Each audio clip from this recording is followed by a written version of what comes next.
háblanos. En el nombre de Jesús, amén, amén. Hermanos y hermanas, pueden tomar asiento. Hermanos, el texto de hoy es un texto interesante, es un texto desafiante. Hay textos en las escrituras que nos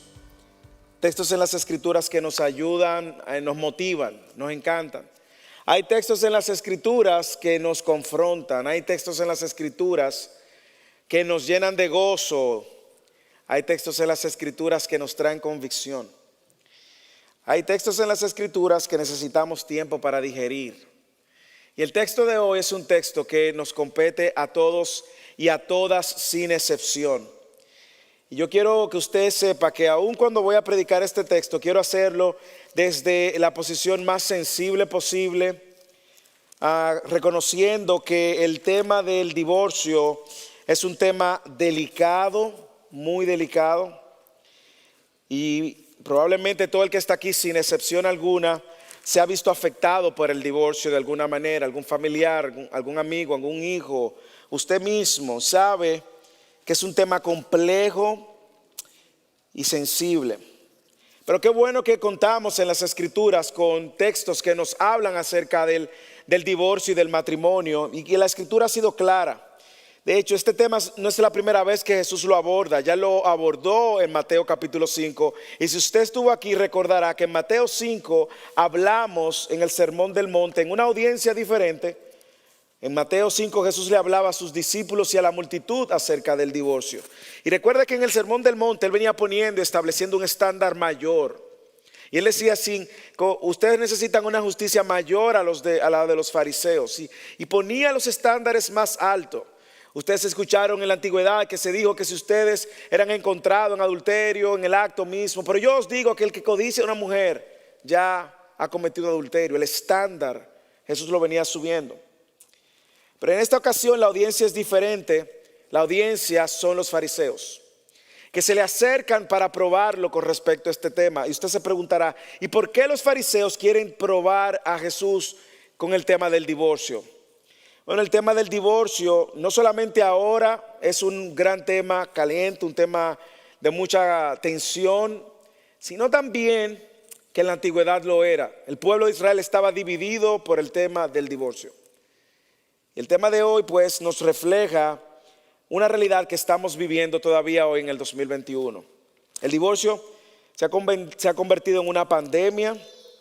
Como dije, si miramos a nuestro alrededor vamos a conocer personas divorciadas, o nuestros padres se divorciaron, o personas que tenían años casados se divorciaron.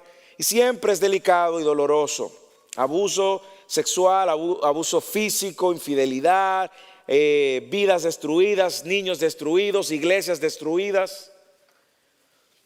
Se ha convertido en una pandemia.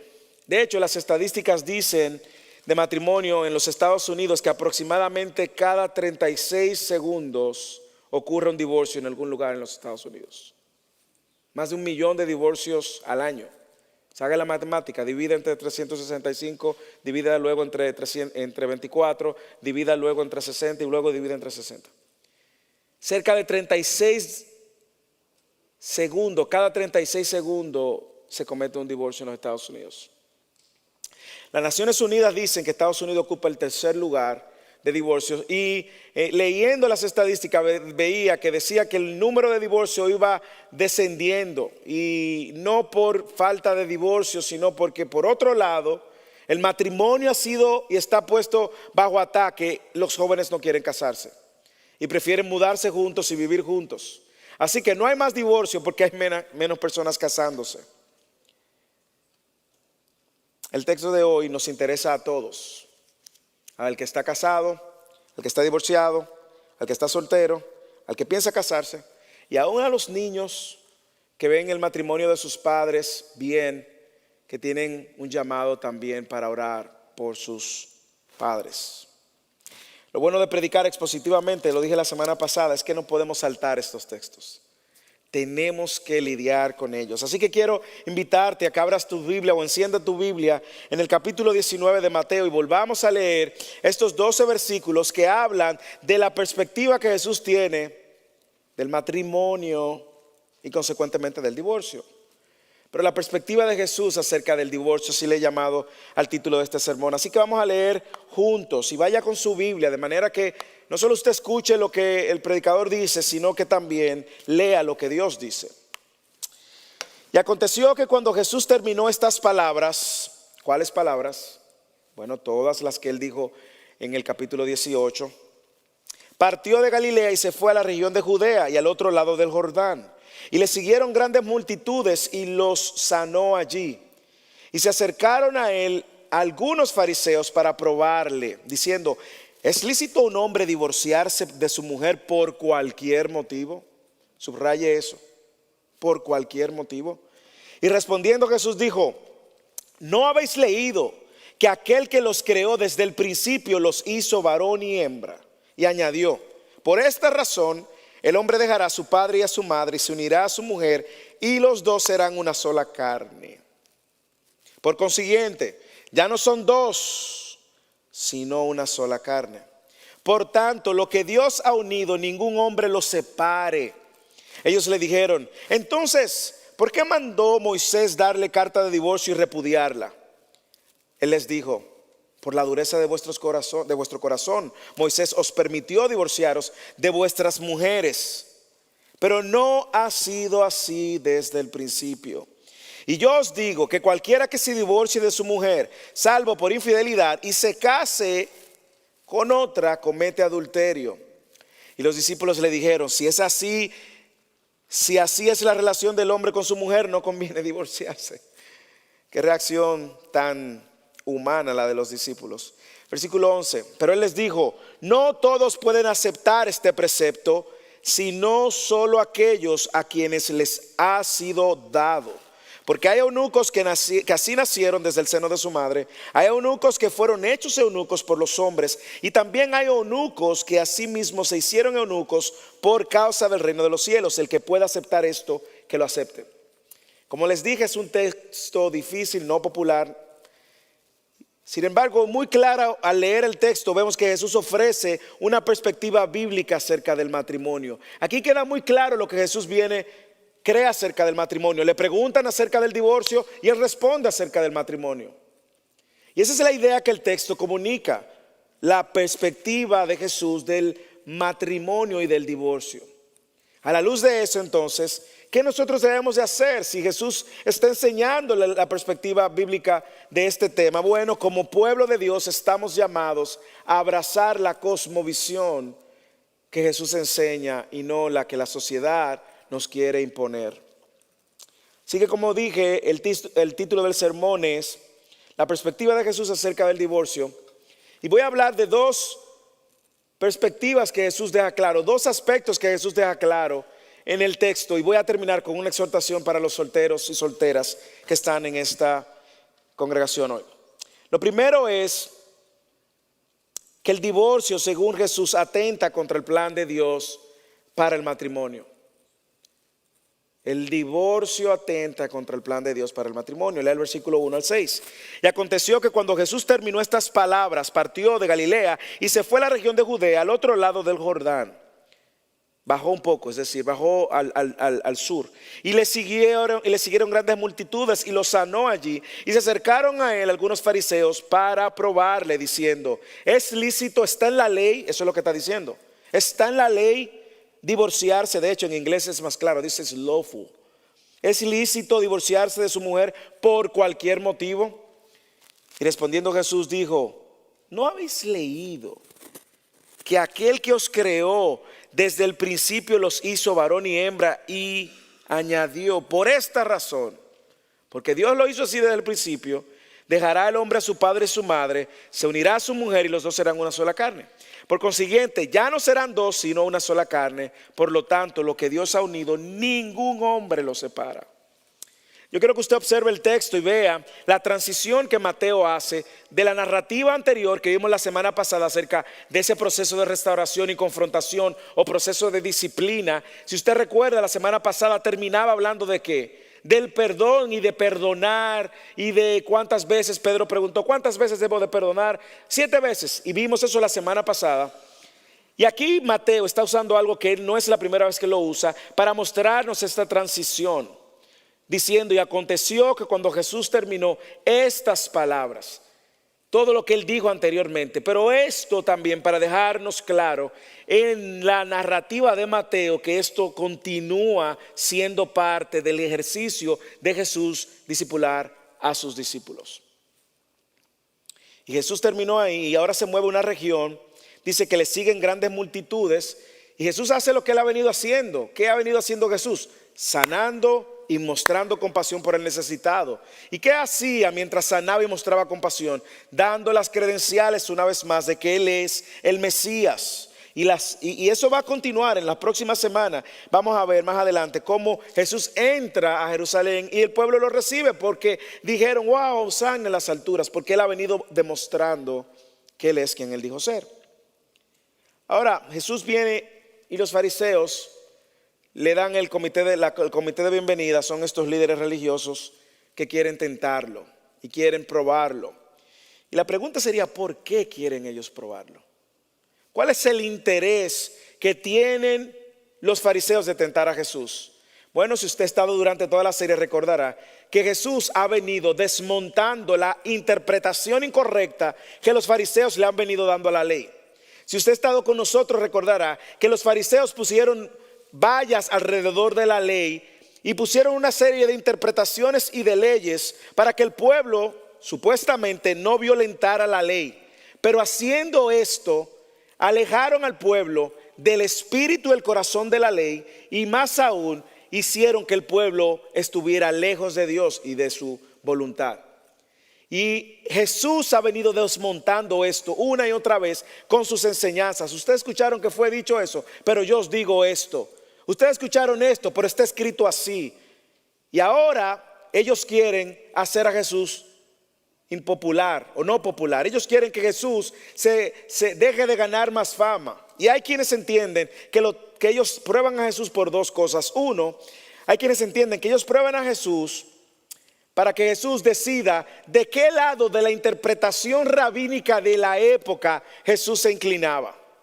Se inclinaba por la escuela de Gielel, que era la más liberal y la más popular, y que daba carta de divorcio por cualquier motivo. O ellos querían que Jesús se identificara con la de Shammai, que era la escuela rabínica más conservadora del momento. Y ellos querían que Jesús tomara una decisión, porque como dije al principio, este es un tema que tenía bien dividido al pueblo de Israel.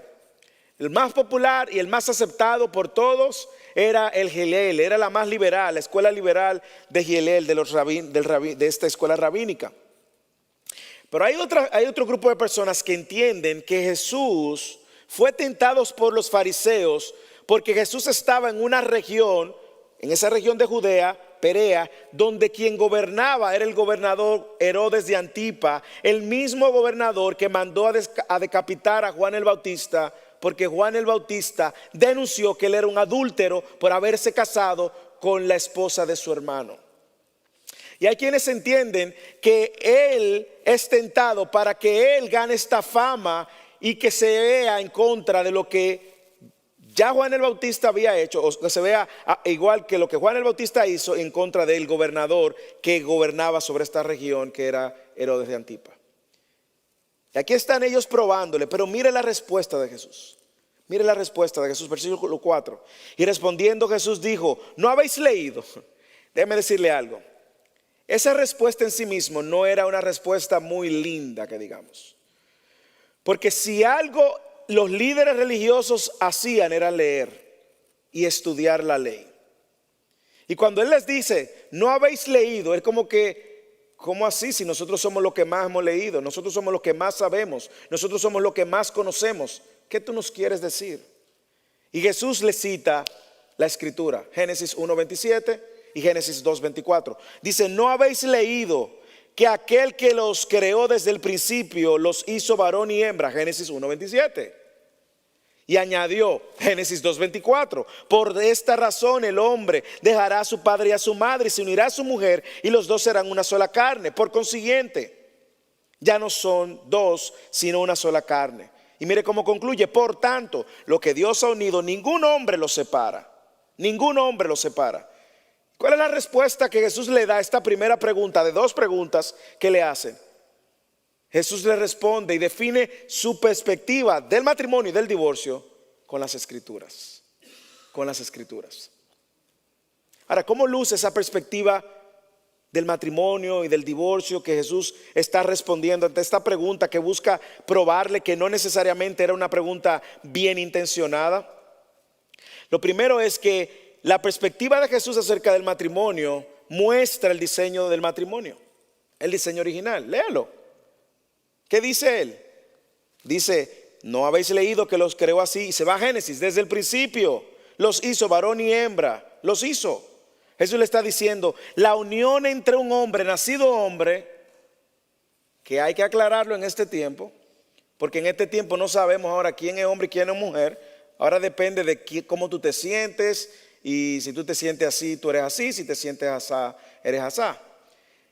Un hombre nacido hombre y una mujer nacida mujer, un hombre para una mujer para un hombre, una unión que tiene un diseño específico.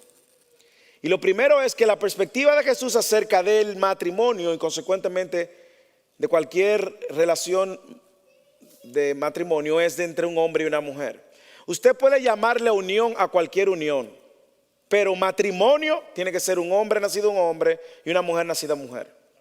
Yo recuerdo en mi país recientemente, hace unos meses atrás, un hombre que se estaba casando con un árbol, para que usted sepa por dónde va la locura de esta generación.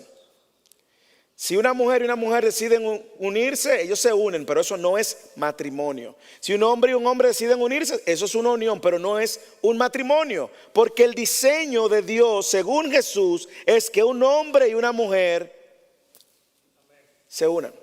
Y lo primero es que este diseño muestra, esta perspectiva de Jesús muestra el diseño. Segundo, esa perspectiva de Jesús acerca del matrimonio también muestra el valor de la relación entre un hombre y una mujer que se unen para casarse.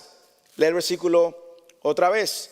Por esta razón, y ahora Génesis 2:24, dejará el hombre a su padre y a su madre, se unirá a su mujer y los dos serán una sola carne. Es decir, estos dos ahora van a ser uno. Y la palabra que usa y en la palabra original es que se van a glue, no sé, es como que son pegados. Gracias por la asistencia. Dice, eso es lo que van a hacer. Y yo no sé si usted puede ver que aquí el llamado de esta unión entre esposos es más fuerte que la relación de padre con los hijos. Y es importante. A nosotros que tenemos hijos es importante que lo sepamos, porque nuestros hijos lo podemos amar, lo vamos a criar, pero un día van a dejar la casa. Y no podemos seguir controlándolos. No podemos, hay que cortar el ombligo umbilical. Ahora, ¿cuál es la unión que según la perspectiva de Jesús muestra que va a permanecer y debe permanecer y que debemos valorar? Es la unión del matrimonio. No existe ninguna otra unión sobre la tierra que tenga tanto peso, tanta fuerza y tanta de Dios, si se puede decir, como la es lo del matrimonio. Es la única relación en Efesios capítulo 5 donde Dios mismo la usa para mostrar la relación que Él tiene con su pueblo y con la iglesia. Así que no hay solamente un pacto entre ambos, sino es una unión espiritual. Ser una sola carne es una unión que involucra todo tu ser. Tu cuerpo, tu mente, tu espíritu, tus deseos, todo lo que tú piensas. ¿Qué más muestra la perspectiva de Jesús? Bueno, ¿cuál es la raíz, el fundamento? ¿Sobre qué descansa esa perspectiva? Sobre la Escritura, hermanos. Jesús está citando la Escritura, Génesis 1:27 y Génesis 2:24. Y quiero tomarme un segundo solamente para que entendamos que Génesis no es un libro mitológico, como muchos liberales quieren poner. Un libro de cuentos. ¿Quién cree en Génesis? No, mire, Jesús cree en Génesis. Y Jesús está citando Génesis como la fuente y autoridad de algo tan importante como el matrimonio. Jesús está no solamente usando Génesis como el fundamento de su visión acerca del matrimonio, sino que Él está diciendo lo que está en Génesis es inspirado y es parte del diseño que Dios ha establecido. Lo digo porque no se sorprenda si usted escucha y encuentra personas que le van a decir, Génesis es un cuento de hadas. Génesis, no, ¿y tú crees que Jonás se lo tragó un gran pez? Hermano, La Biblia lo dice. Y si la Biblia dijera que Jonás fue que se tragó el gran pez, también lo creemos porque la Biblia lo dice. Pero es claro que el fundamento del matrimonio está basado en lo que Dios ha dicho, lo cual nos deja claro, escuche esto, que el matrimonio es una idea de Dios, no del hombre. Usted no va a encontrar gente que le dice, ¿y por qué hay que casarse? Porque podemos vivir juntos. Porque el matrimonio, dice Hebreos, que es honroso. El matrimonio es una idea de Dios, no del hombre. Y míralo aquí a Jesús. Mira a Jesús aquí endosando la importancia del matrimonio. Y finalmente, ¿qué más muestra la perspectiva de Jesús? Muestra la duración del matrimonio. Por tanto, concluye, infiere, lo que Dios ha unido, ningún hombre. Y cuando ahí dice ningún hombre, no piense que es un abogado que va a venir y va a firmar. No, ni el que está casado lo separe. Ante la pregunta del divorcio, Jesús responde con una perspectiva bíblica. Yo no sé si usted puede aprender de Jesús esto, pero yo creo que cada vez que nosotros tengamos que responder ante temas como este y otros, debemos de buscar la Escritura como nuestra fuente de autoridad. La cultura va a cambiar, mire la sociedad, presentándonos una versión distorsionada, totalmente contraria a lo que Dios ha hecho. Esta es una unión creada por Dios, pactada con Dios, que ningún hombre debe de romper. Es una idea de Dios, es parte del plan de Dios. Es una unión sagrada en una relación que se convierte en una sola carne y donde ningún hombre tiene derecho a separarlo. Hermanos y hermanas, yo sé que es un tema sensible y yo sé que hay muchos y sí el hermano hizo eso, y si ella hizo eso, lo sé. Vamos a ver primero lo que la Biblia dice antes de sacar nuestras propias conclusiones. Y vamos a poner la Escritura, la autoridad de la Escritura, para que en cualquier escenario en que me encuentre, ya sea divorciado, me quiero casar, o casado pero con problemas, sea primero la autoridad de la Escritura y lo que Dios ha dicho, lo que moldee y atesore nuestro corazón. Y luego entonces respondemos a los y sí. Así que leemos la respuesta contundente de Jesús. Lo segundo es que ahora viene una segunda pregunta y Jesús otra vez más da su respuesta y su parecer. Y el segundo punto es este: el divorcio existe, por causa del pecado. Jesús lo deja muy claro en esta porción también. El divorcio existe por causa del pecado. ¿Cómo lo veo? Bueno, cuando él dice aquí, pero no ha sido así desde el principio. No ha sido así desde el principio, hubo algo que lo dañó. Lea conmigo el versículo 7 al 9. Ellos le dijeron, ¿quiénes? Los fariseos. Entonces, y aquí quieren como jugar al que sabe más de Biblia. Entonces, ¿por qué mandó Moisés darle carta de divorcio y repudiarla? Él les dijo, por la dureza de vuestro corazón, por su pecado. Por la dureza de vuestro corazón, Moisés os permitió divorciaros de vuestras mujeres. Pero no ha sido así desde el principio. Y yo os digo que cualquiera que se divorcie de su mujer, salvo por infidelidad, y se case con otra, comete adulterio. El divorcio existe por la dureza del corazón. Y mire cómo Jesús aquí hace una distinción entre lo que la pregunta que ellos hacen y cómo Jesús lo responde correctamente. Ellos dicen, obsérvelo usted mismo, ¿por qué mandó Moisés? Y Jesús le dice, mucho cuidado. Moisés no mandó, Moisés permitió. Él lo dice, Moisés os permitió divorciaros por vuestra dureza de corazón. Así que los fariseos no se quedan a gusto con la respuesta y hacen y usan la misma estrategia que Satanás usó cuando tentó a Jesús. ¿Usted recuerda?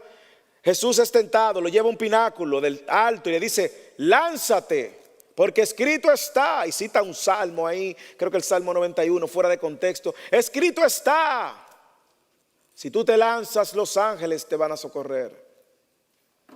Satanás usando la Escritura, hermanos. Y aquí están estos demonios otra vez usando la Escritura contra quien inspiró la Escritura, contra el verbo, tratando de manipular la audiencia y la gente, y citando Deuteronomios Deuteronomio 24, del 1 al 4. Mire cómo ellos veían esto como un mandato de Moisés. Pero Deuteronomio dice lo siguiente: cuando alguno toma una mujer y se casa con ella, si sucede que no le es agradable porque ha encontrado algo reprochable, cosa indecente, esa palabra guárdela ahí, que es la palabra de conflicto, y le escribe certificado de divorcio, lo pone en su mano y la despide de su casa. Y luego sigue diciendo el versículo: y si luego esta va donde otro y ese la odia, y sigue explicando y habla del uso de la carta de divorcio. Pero para los fariseos la carta de divorcio era un mandato, básicamente. ¿Y qué hace Jesús? Jesús le aclara el propósito y les dice por qué. Eso sucedió por la dureza de vuestro corazón, pero en el principio no fue así. Y yo os digo, y Jesús añade una cláusula. Pero déjame poner en contexto esto un poco para que usted entienda por qué Jesús quiere hacer la aclaración. En el Antiguo Oriente las mujeres no tenían personalidad jurídica. La mujer no podía comprar una tierra, no podía tener un negocio. La mujer no podía testificar en la corte, tenía que buscar 2 o 3 mujeres. No podía, la mayoría de las mujeres no tenían cómo sostenerse, dependían de los hombres absolutamente, no tenían manera de mantenerse por sí mismas. Las mujeres confiaban en los hombres para sobrevivir, básicamente. Y la historia de de Ruth, Noemí, Orfa, esa historia nos muestra un poco en la situación en la cual ellas se quedaron cuando murieron sus esposos. No había pensión alimenticia, no había manutención infantil y en términos generales tampoco podía regresar a la casa de su padre. ¿Usted sabe por qué? Porque ya era considerada propiedad de su esposo. Era una posición muy difícil. Todavía se consideraba casada. Usted, si era un hombre piadoso, no la podía recibir porque lo podían acusar de adulterio. Y si lo acusaban de adulterio, según Levítico capítulo 20, versículo 10, a usted había que apedrearlo. Bien complejo. Si por lo tanto una mujer abandonada por su esposo estaba literalmente sin esperanza. Así que cuando Moisés permite la carta de divorcio, Dios lo hace, lo piensa por la dureza del corazón y lo ordena por amor a las más vulnerables, las mujeres que se veían en esa situación. Por causa del pecado, el plan de Dios no era el divorcio, pero el pecado dañó todas las cosas y Dios ordenó que esto funcionara por amor a las más vulnerables. Así que el propósito de la carta era proteger a las más vulnerables, ordenándoles a los hombres que mostraran misericordia por sus víctimas. Y por eso es que ellos vienen. Ahora entienda la pregunta: ¿se le puede, es lícito que un hombre divorciarse de su mujer por cualquier motivo? Bueno, ahora déjeme aclararle esa parte. ¿Le recuerda que le hablé de la escuela de Giliel y la escuela de Shammai? La escuela de Giliel daba carta de divorcio por todo, pero era la más popular. A la gente le encantaba. Era la que más gente tenía, más personas tenían. Y ellos, creo que yo hablé de esto cuando hablé en Mateo 5. Y ellos tenían 4 categorías por lo cual daban carta de divorcio: doméstica, física, sociales y sexuales. Si la mujer era estéril, divorcio. Si él consideraba que la mujer era perezosa, ella lo que quería era vivir acostada en la casa, divorcio. ¿Por qué se ríen? Las mujeres de First Irving son muy trabajadoras. Amén. Si tenía la cabeza hundida, si era jorobada, si le faltaba cabello, divorcio.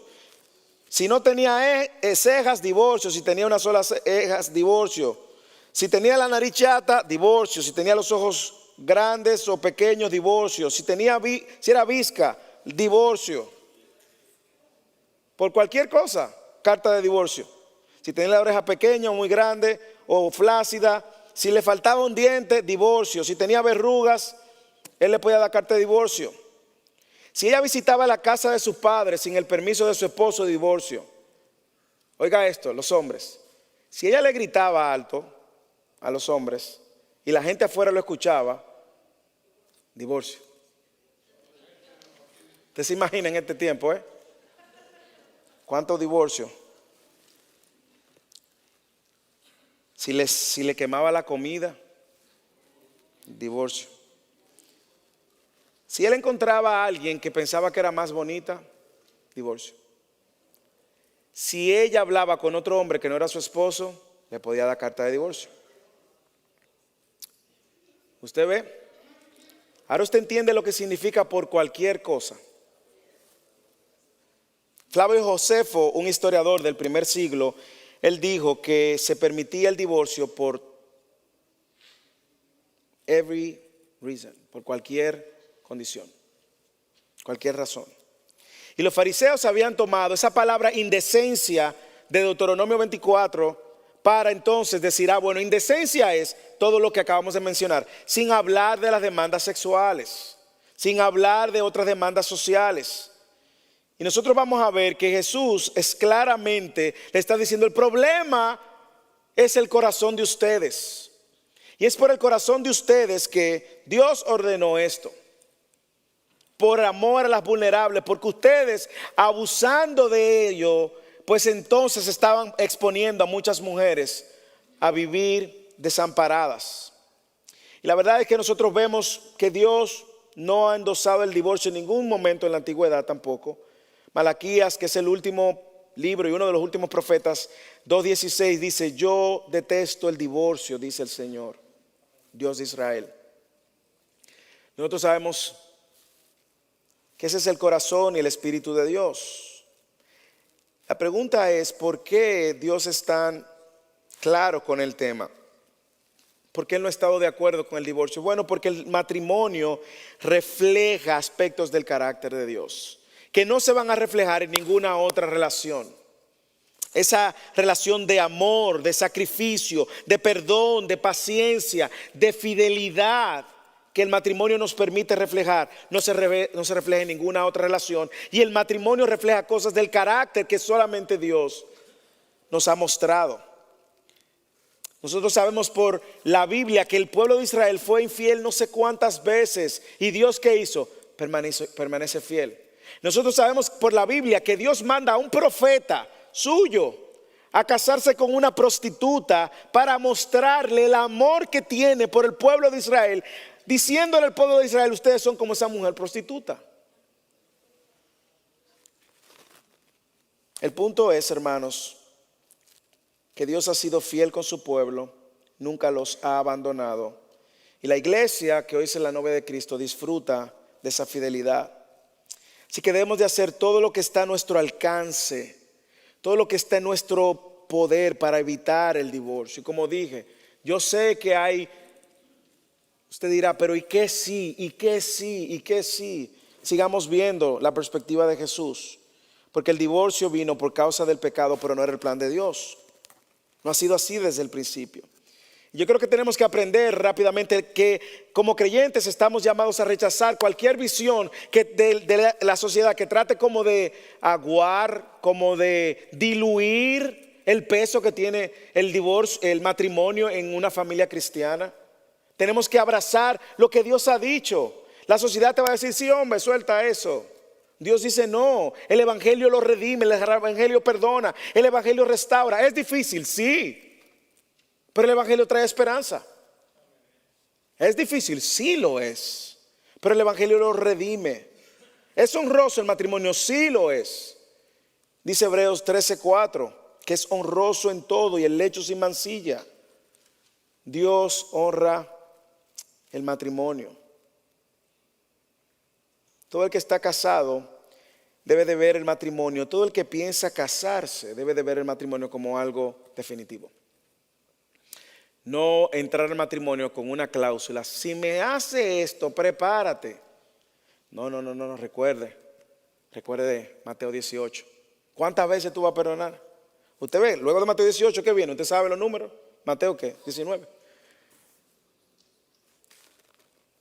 ¿Y qué si hay infidelidad, pastor? Versículo 9. Yo os digo que cualquiera que se divorcie de su mujer, salvo por infidelidad, y se casa con otra, comete adulterio. ¿Qué pasa aquí? ¿Jesús está dando un permiso?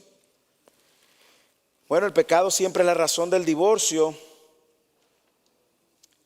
Jesús está dejando aquí que hay un potencial, algunos pudieran interpretar aparentemente esa cláusula de infidelidad da permiso y licencia para el divorcio, para divorciarse y separarse.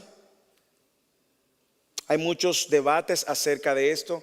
Y déjeme decirles rápidamente los debates por donde anda, de manera que usted tenga un entendimiento más amplio y pulido. Hay una interpretación que dice, sí, por causa de infidelidad, usted tiene permiso de divorciarse. Se rompió un pacto matrimonial y ese pacto que se rompió le da a usted libertad.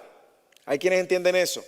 Y quienes entienden eso dice, pero no te puedes volver a casar. Hay un grupo que entiende que no te puedes volver a casar y hay un grupo que entiende, sí, como se rompió el pacto, te puedes volver a casar. Eso es una interpretación. Hay otra interpretación que dice que la palabra que se refiere ahí, a la palabra inmoralidad sexual, es la palabra porneia, de donde viene la palabra pornografía. Y esa palabra porneia se refería, es diferente a la palabra moikea, que significa adulterio. Esa palabra porneia, donde viene la palabra pornografía, se refería más a esa relación que se tenía antes de casarse en medio de la tradición judía, que era un compromiso, no como el compromiso de ahora, que usted ve que, bueno, estamos comprometidos. No. Este era un compromiso que para todo el mundo, eso eran esposos, con la excepción de que todavía no había llegado a consumarse el acto sexual. Era la relación que tenía algo así como José y María.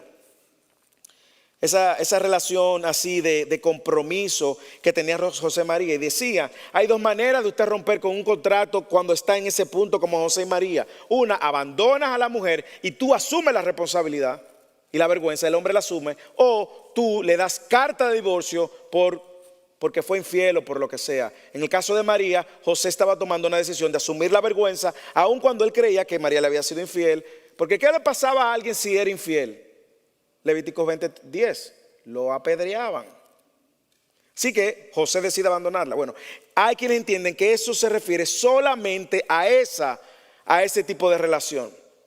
Hay otros que entienden que esa palabra era para romper matrimonios ilegítimos, es decir, matrimonios de familiares. Usted se casó, no sabía, se dio cuenta con el tiempo que ese era un hermano suyo porque su papá tuvo un hijo en la calle y ese hijo en la calle lo conoció y dice, no, tengo que romper con esto, porque según Levítico 18 también puedo tener consecuencias. O si se casó con un primo y usted por eso, hay quienes entendían que se refería a eso. Y hay otro grupo que entendía que era una práctica continua de infidelidad y de pecado y como resultado había que romper con ese contrato matrimonial. Y a raíz de eso pues se generaron 4 posiciones. Quienes creen que hay razones para divorciarse y razones para casarse, otra vez.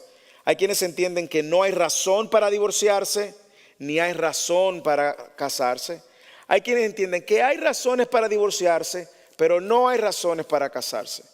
Hay quienes entienden que hay razones para casarse, para divorciarse, y hay razones para divorciarse y casarse. Parece medio confuso, pero cualquiera que sea el punto de vista que usted crea o adopte, que sea bíblico y que sea alineado a la Escritura. Pero la verdad que el espíritu del texto y lo que Jesús muestra y afirma es la permanencia del matrimonio. La permanencia del matrimonio. Jesús espera que el divorcio sea una rara excepción, no la regla. Jesús nos muestra que aunque el divorcio pareciera estar permitido en ciertas circunstancias, nunca es un mandato. Nunca es un mandato. Y nosotros no podemos venir al matrimonio con expectativas de divorciarnos. Es cierto que la infidelidad es difícil. Es difícil y es difícil, pero el evangelio, si estamos hablando entre cristianos, si estamos hablando entre hombres y mujeres que temen a Cristo, el evangelio tiene esperanza. Si estamos hablando entre personas que no conocen a Cristo, las cosas son más difíciles, porque no hay un Espíritu Santo que pueda entrar y redimir las cosas. Y quiero dar algunas recomendaciones a la luz de esos textos antes de terminar con los jóvenes, con los solteros, perdón. Lo primero es la iglesia. Cuidemos a aquellos que están divorciados y a aquellos que se han recasado. ¿Por qué? Porque una persona divorciada no es menos que una persona casada. Una persona divorciada tiene la misma identidad en Cristo que tiene una persona que no se ha divorciado. Y lamentablemente en nuestra cultura nosotros hemos pensado que el divorcio es un pecado imperdonable. y es un error. Todos los pecados fueron clavados en la cruz. De hecho, aquí dice que según Jesús, el que se vuelve a casar comete adulterio. Pero también él ha dicho que el que codicia a una mujer comete adulterio. Es decir, si usted ve pornografía, usted está cometiendo adulterio. Pero tanto el adulterio por desear otra mujer como un adulterio que se haya cometido por causa del divorcio, ambos encuentran perdón en la cruz. Si tú antes de venir a Cristo te divorciaste, hay perdón en Cristo. Hay esperanza en Cristo. Él restaura todas las cosas. Y eso nos trae esperanza. Si tú estás aquí y te divorciaste o te has recasado, recuerda que tu identidad es que eres hijo de Dios. Dios te ve justo todos los días, santo todos los días. Y Él no te pone un label en tu cabeza de divorciado o divorciada. Tú eres un hijo o una hija de Dios. Porque el Evangelio eso es lo que hace, restaura las cosas y trae esperanza. No es un pecado imperdonable. Todos nuestros pecados fueron clavados en la cruz. Si tú estás casado, cuida tu matrimonio. Cuida tu matrimonio. Y la manera de cuidar el matrimonio es haciendo lo que la Escritura nos manda hacer. Marido, amar a vuestras esposas, así como Cristo amó a la iglesia. Seamos líderes siervos. Dejemos a un lado esa cultura macho man que nos ha querido imponer, que el hombre llega a la casa, es el rey, hay que servirme, ¿dónde está la cena? Y la cena, no hay cena. Carta de divorcio. No. Sea un líder siervo, hermano. Sea un líder siervo. Sírvale a su esposa. No se canse de servirle a su esposa. No se canse de cuidar a su esposa. Hombres, cuiden el corazón de su esposa. Miren cómo está luchando su esposa. Cuáles son las tentaciones que tiene su esposa. Cuáles son las luchas que tiene su esposa. Cuiden el corazón de su esposa. No den por sentado que su esposa está bien. Miren a ver si está cargada, qué le carga, qué le perturba. Y sírvanle, ayúdenla, descárguenla. Cuiden a sus esposas. No solo, a veces nosotros somos muy buenos proveer dinero. Y nos olvidamos de proteger, de servir. Cuidemos nuestros matrimonios. Mujeres, sean ayuda idónea. Sean ayuda idónea. Impulsen el liderazgo de su esposo. Ayúdenlo a ser hombres piadosos. Sométanse como la iglesia se somete a Cristo, en una mutua sumisión. Así que cuidemos nuestros matrimonios. ¿Qué si tú eres divorciado y te han hecho sentir menos? No eres menos, ya te lo dije. Pero si tú eres divorciado, recuerda la esperanza que tienes en el Evangelio. Iglesia, cuidemos a los divorciados también. No lo hagamos sentir menos.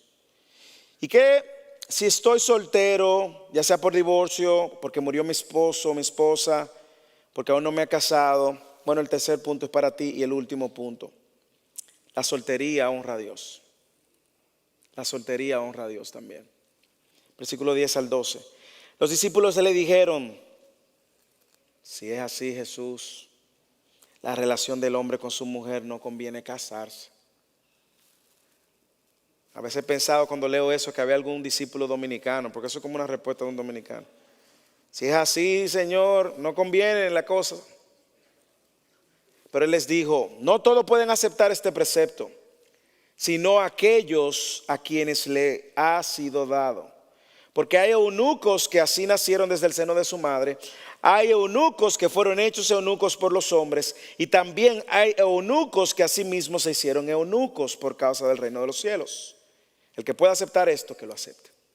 Y aquí Jesús, vemos a los discípulos reaccionando. Se dan cuenta que lo que los fariseos le han enseñado y lo que la cultura le dice no es el estándar. Y dice: bueno, pero Jesús, lo que tú nos estás enseñando no es lo que nosotros pensábamos. No es como nosotros creíamos la cosa. Pero ellos entendieron que había otra manera. Y había un estándar mayor. Y esa respuesta habla justamente de que lo que Jesús está diciendo es duro, es difícil. Pero es la verdad, porque es mejor que prevalezca la verdad que la mentira que el pecado ha dañado. Jesús le hace ver, sin embargo, que la soltería es una opción dada por el reino para servir el reino de los cielos. Y usa el ejemplo de los eunucos. Hay eunucos que nacieron eunucos, no podían tener hijos, no podían procrear y consecuentemente no tenían interés en casarse. Hay algunos que lo hacían, que eran los esclavos o los que servían en los palacios, que los castraban para que no fueran una amenaza ante la esposa de su amo, su jefe o del faraón. Pero él usa metafóricamente una tercera categoría que donde pueden entrar todos los solteros cuando él dice: pero hay quienes se hicieron eunucos por causa del reino de los cielos. Decidieron invertir su vida en el reino de los cielos. Yo tuve un pastor en el seminario de griego llamado Dr. David Alan Black, y él, su esposa murió. Ellos eran misioneros y todo lo demás.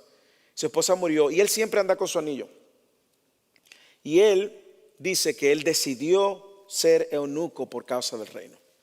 Y él ha invertido toda su vida y todos sus esfuerzos y todos sus recursos en entrenar a otros pastores y servir el reino de los cielos.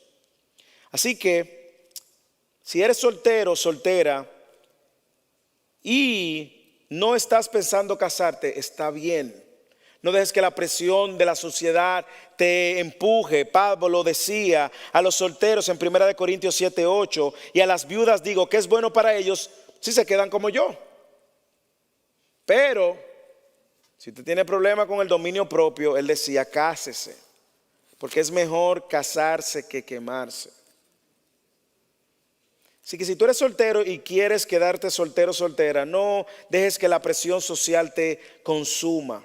Si eres soltero o soltera y quieres casarte, ora por un hombre piadoso, ora por una mujer piadosa, pero sé tú también el hombre piadoso y la mujer piadosa por la que tú estás orando.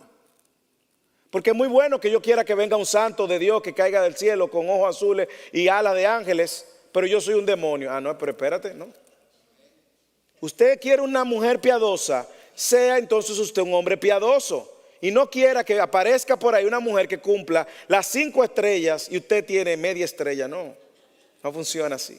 Igualmente, si usted está orando por un hombre piadoso, sea usted una mujer piadosa que todo hombre quisiera casarse.